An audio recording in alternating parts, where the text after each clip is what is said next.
그분이 과연 어떤 분이신가 라는 내용들, 우리는 과연 예수님에 대해 얼마나 알고 있는가 라는 것들을 돌아보는 시간이 필요합니다.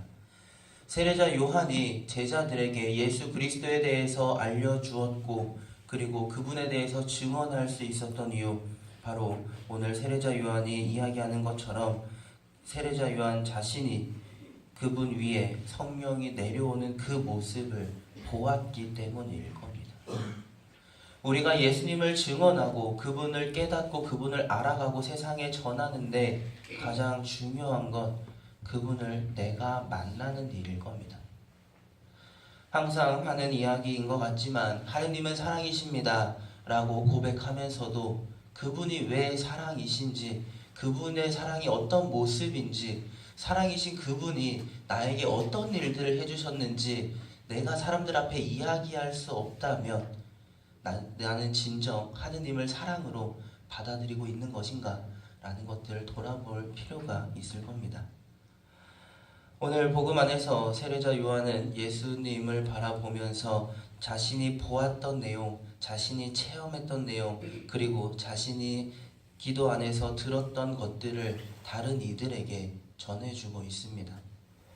그 내용은 다른 것이 아니라 우리들의 죄를 없애시기 위한 하느님의 어린 양, 우리의 죄를 대신 짊어지고 우리를 구원해 주실 분이라는 내용이었습니다.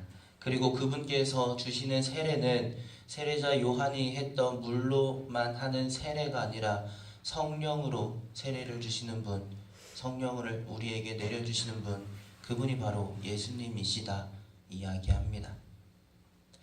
성령이라고 하는 것이 어떤 것인가 라는 생각이 들었습니다. 예비자 교리를 하면서 어느 예비신자가 성령이 어떤 거예요? 뭐예요? 그래서 사실 성령이 이겁니다. 하느님의 영입니다. 라고 말하고 설명하긴 쉬운데 우리는 성령의 힘으로 믿음을 가집니다. 성령의 힘으로 신앙생활을 할 수 있습니다. 성령을 통해서 우리는 변화됩니다. 라는 이야기는 쉬운데 그 예비신자가 그런 이야기를, 그러면 신부님이 생각하는 성령의 움직임이라는 건 어떤 건가요? 라는 질문을 했었어요. 그래서 질문을 받지 말걸 이런 고민을 했었는데 잠깐 돌아보니까 그렇더라고요. 성령은 변화시키는 힘인 것 같더라고요. 제가 신학교에 들어갔을 때 이야기를 몇 번 드려서 아실 거예요. 원래 이렇게 신부가 돼야겠다라는 생각을 가지고 있었던 학생이 아니었기 때문에 신학교 안 가요. 학사님들 피해 다니고 신부님들 피해 다니던 학생이 신학교에 들어가야겠다라는 결심을 하게 되는 그 사건 자체, 여러 가지 일들이 있었지만 그 상황과 그 사건들을 만들어 주시는 분, 그게 바로 성령의 역할이 아니었을까라는 생각들이 들었습니다. 한 번도 성당에 기도하기 위해서 가지 않았던 학생이 그 어느 계기를 통해서 성당을 찾아갑니다. 그리고 성당에 앉아서 내 길이 과연 어느 길인가 라는 것들을 앉아서 고민하기 시작해요. 그런데 그 와중에 들었던 생각들이 그런 생각이었던 것 같습니다. 사람들이 쉬어갈 수 있는 자리, 그 자리를 만들어주는 것, 그것이 바로 교회, 성당이라는 자리이고 그 가운데 신부라는 사람들이 있는 거라면 내가 내려놓아야 하는 여러 가지 것들, 그것들 내려놓을 수 있겠다라는 생각이었습니다.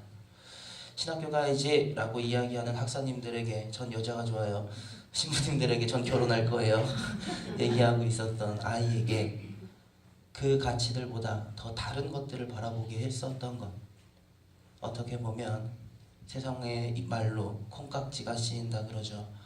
우리들 눈에 콩깍지가 씌어서 하느님을 바라보게 하고 그분을 위해서 나의 것을 내어놓을 수 있게 만드는 힘, 그게 바로 성령의 힘일 겁니다.